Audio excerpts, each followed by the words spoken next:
So in this video, I just wanted to make a little how-to on how you would be sure that content you're using from YouTube, although it says public, that's not always doesn't always mean that it's within Creative Commons.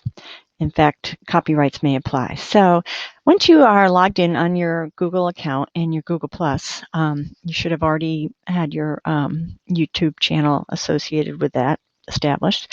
So once you are in your account, and I'm in my account here, I know I'm in my Google Plus account, and you want to look at YouTube, so you're just going to go to the left here, and you'll notice you have all these things for your video manager, all these options. So what I'm going to do is, let's say I want to do a search and find some content, and I want to work with the Stephen Jobs commencement speech at Stanford a few years ago, which is a great speech. So all these YouTube videos come up, and they're all about his being the commencement speaker for that graduation.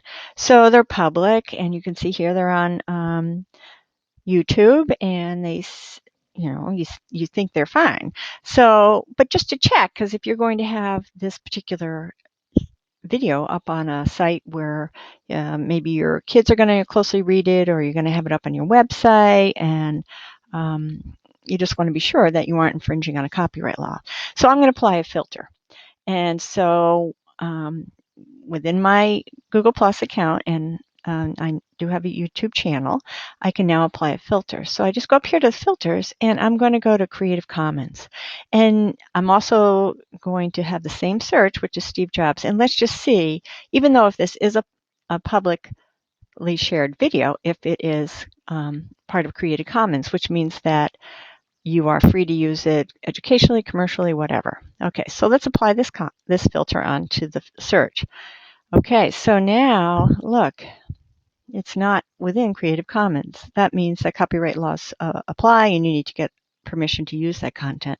So it's a very different list than if you just did a search and went and looked for YouTube videos on Stephen Jobs, which may be public, but that doesn't always mean that they are part of Creative Commons, which means there are no copyrights involved. So, there are lots of ones here, but none of them are the one I really particularly want to use with my kids.